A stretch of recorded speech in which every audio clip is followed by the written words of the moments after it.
Hello, this is Jobo Outdoors. Today we are talking navigation. Not just navigation, but navigation using your watch.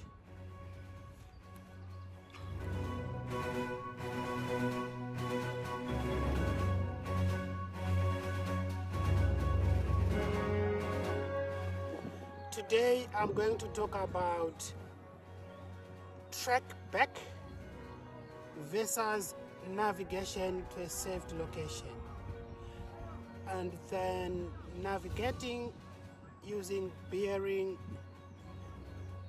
versus navigation using a course.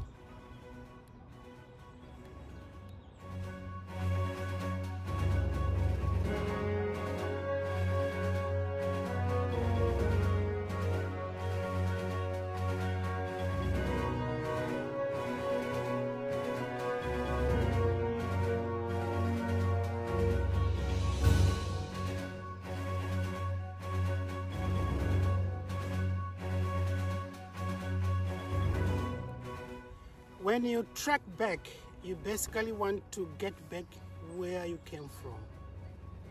For reasons of safety, whatever reason, you just want to go back. Now, when you track back, you want to use exactly the same trail or exactly your previous footsteps to get back where you started. When you want to go back to where you started, there are usually two options. There is the track back and the straight line. The straight line is generally just giving you the direction back to your starting course, to your starting point or the trailhead. However, you must be mindful that when you use a straight line, you have got obstacles to evade. If there is a river, you need to look for a bridge.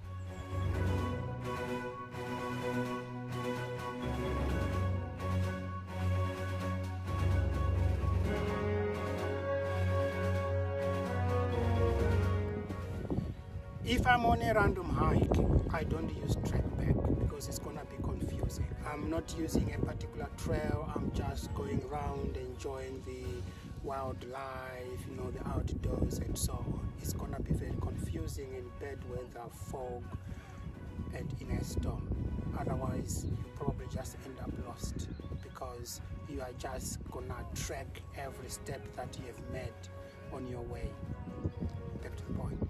If it is for reasons of safety, you want to track back and you are doing a through hike, you've done 25 miles out of 30 miles. But the weather has suddenly changed for the next 5 miles and you want to go back to safety, track back is only useful for me if I haven't wandered off the trail that much. If I have wandered a lot to look at scenery, animals and so on, it's not gonna help me. That's why it's important for me to acquire points of interest as I go on my hike. If it's a through hike, I've done 25 miles out of 30 miles and it's no longer safe. It means the last safe place I know is the last point of interest I've saved on my watch. So I would navigate back to there, not 25 miles back. Now I'm going to talk about navigating to a saved location. Like I've always said, it's always a good thing to do to mark point of interest, that's the coordinates, as you go up along your hike. How do you navigate back to a saved location? Now, smartwatches do have a facility where you acquire coordinates. Once you acquire coordinates, they are saved onto the smartwatch. So you know the last one or the one on the top is the one that you last saved, or you can go by the time given on those saved location. Now, when you navigate onto a safety location, all you are doing is to follow an arrow. That arrow is basically giving you a straight line distance to that location. So it's your responsibility then to evade obstacles, rivers and so on, and it keeps changing the direction each time you evade an obstacle. The arrow keeps telling you your general destination. What I have on my watch at the moment are the saved locations. I go in there, it tells me today I've saved a location at 11:09 hours. I go into there, it says go to, there's another option there, the details, if there's any name and any icon, the position, the elevation, 50 meters for the one I'm talking about, or you can delete it. But we are going to navigate to that location. So we go to, it's getting ready. It says GPS with a tick. It means GPS connection is good. And then I've started. Okay, all it's saying there is 22 feet. It's not too far away from there. And the arrow is pointing in the direction of that destination, and it's my responsibility to evade obstacles. And then I stop that. If I want to resume, I resume. If I want to save, I save, or I can delete it when I get there if I don't need any evidence of that activity.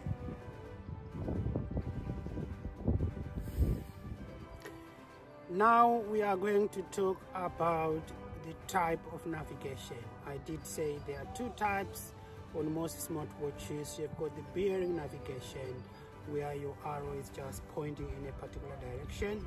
If you want to know the direction of that, you can go into the compass for the smartwatch to determine that direction. The other one is course. So when you set up your watch, it gives you, most watches would give you two options, course or bearing. I choose bearing because it's hassle free. The reason for that is it gives me a straight line distance to where I want to the location I've saved, and then I evade obstacles as I go there. But that direction is always accurate and updated each time I evade an obstacle. I have had no issues using that in mountains, thick forests, and so on. All you just have to do is, if there's a river, just look for a bridge, and then you reorient yourself and head to the desired direction.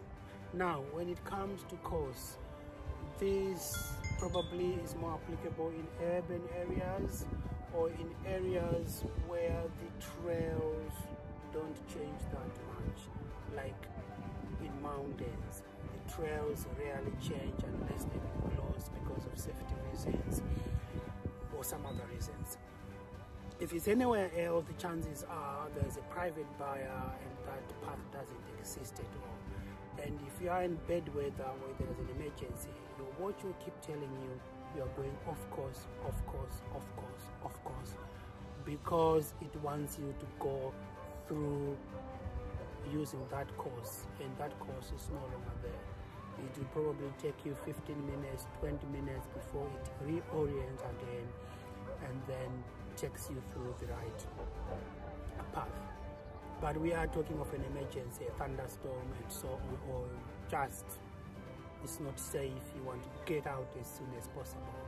So I find course not suitable for me, so I always go for bearing. This is Jobo Outdoors. If you like the video, please subscribe.